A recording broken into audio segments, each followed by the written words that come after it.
How many people here work in a co-working space? How many people here are under the age of 60? Holy cow. 6. I'm kidding. Our last fight is euphemistically titled The Future of the Workforce. That can mean a lot of things, but there's a lot going on in the future of the workforce. I actually office out of WeWork, and work is a lot different than it used to be because we have people in various cities for our company also working out of WeWork, and it's just different than it used to be. So this is going to be an interesting fight. Our first fighter is a gentleman named David Lewis. He's CEO of a company called Operations Inc. I usually don't add the personal stuff to it, but he's a diehard fan of the second best baseball team in New York, the Mets. So that's awesome. Please give it up for David Lewis. Take this job and shove it. I ain't working here no more. A woman done left and took all the reason. A walkout song? That's concerning. He's got a lot going on, but he's got a tough one tonight because he's going up against a former member of the Harvard debate team. Stephen Duque happens to run product marketing for a workforce company. They do software for the workplace called Catalant. All right? Right here in Boston, also started by a couple of Harvard MBAs. So please give it up for Stephen.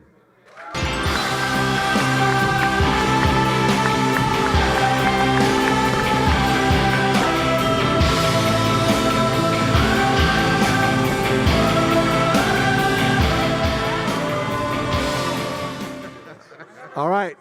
David is opening, 45 seconds. Let me throw some numbers at you. 3.7% unemployment. 7 million open jobs in this country. You're going to get all these people to come to your office today. Where is that talent pool right now? The answer is it's not in your market. It's not in your backyard. It's from people who want to work remotely and who want to work flexibly. And if you are going to fill your positions and attract and retain talent, you're going to have to get on the bandwagon if you're not already there, because the future is now when it comes to remote work and flexible workforces. All right, Stephen, the floor is yours, 45 seconds. How many of you in the room have struggled to find the right person for the right work in your company? Raise your hand. So, we discovered through research at Catalant that over 40% of CEOs are struggling to hire the right person for roles for more than a quarter. Rethinking talent acquisition requires a paradigm shift. It's not just about buying talent, acquiring talent, and retaining it. It's more about accessing it. People's expectations of what work is and what it ought to be have evolved. The infrastructure has changed. More and more people are working in the cloud. And not only that, co-working spaces are also arising throughout the country. We need to enable companies to work in a more agile operating model and not with a traditional operating model that forces them to not innovate. David, you have 30 seconds to rebut. I think Stephen just agreed with me. Thank you. I think at the end of the day, we are all looking for the best possible talent we can find. And right now, in a lot of markets, especially, how many people here from San Francisco or the Silicon Valley area? How difficult is it to hire there at this point? Or New York City? How about New York City? You cannot find talent right now in your markets. And the reason these systems fail is not because of the fact that these people are lousy that you find. It's because we don't train our managers on how to manage people in a remote workforce. You want to fill your positions? Find people remotely. Give them flexibility. 30 seconds, Stephen. David is talking about building a better ice cube tray, while I'm talking about building refrigerators to keep things cool. It requires a paradigm shift from talent acquisition, which is about buying and acquiring and retaining talent, from talent access, to rethinking where skills and expertise, whether they reside inside or outside of my company.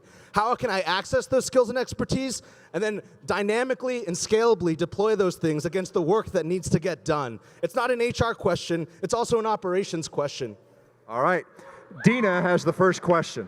Okay, so Based on your guys' arguments, it seems like there needs to be a lot of management in the job to make sure that either way you guys decide to go or whichever way it goes, somebody is managing the process and taking it to the next level. What you guys haven't explained to me is how is that going to get done? So I appreciate the fact that there's a bunch of people all over the world that you can actually hire in places that you can't find, but how are you supposed to manage them? How are you supposed to train them?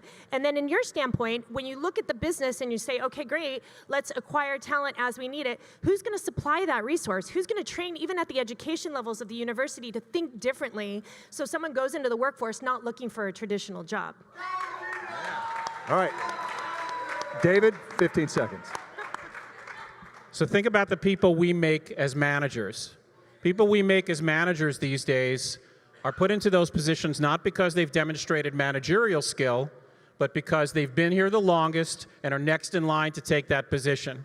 And then what do? Do we train them? No, we just assume that because they've been around and they've been managed, those people are going to be effective. So to your question, if you're going to have a remote workforce, or any workforce for that matter, you have to invest in your people. You have to invest in those people who are managing those individuals and make sure they get the right training and the right experience from that training to be able to effectively lead your organization.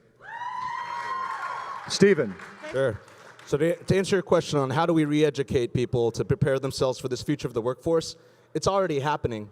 According to the McKinsey Global Institute, more than 162 million people across the United States and the Eurozone are opting into some type of independent work. This year, there are over 18,000 co-working spaces across the United States. In 2007, it was literally 14. In 2022, it'll be roughly 30,000. It's already happening. The workloads enterprises their workloads are going to be 83% in the cloud by 2022. Today, it's 68%. It's already happening. What we need to do, what companies need to do, what governments need to do, is to facilitate these things through technology, through alignment of process and people, so that true transformation can take place. All right. Who's got the second question? Tim?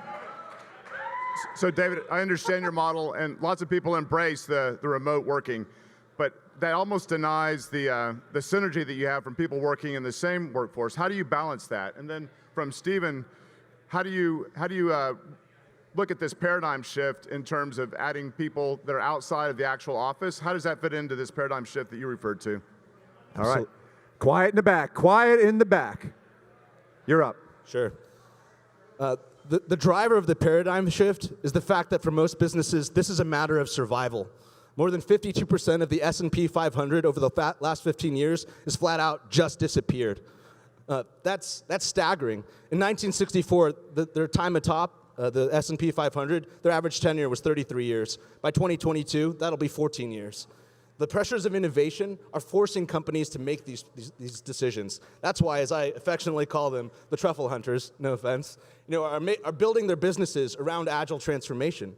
Because the fact is that businesses have to move more quickly to get the mission-critical work that needs to get done. All right, David? So engaging that workforce that's working remotely and making them part of your team is one of the biggest struggles companies have when it comes to remote workforces. You got to use technology. We're a technology association. You've got to use the tech that allows you to be able to do the Brady Bunch screen for every meeting. Forget the conference calling. Put people's faces up on the screen. See them sitting at their desk. Include them as well in meetings on the basis of them seeing everybody in that room.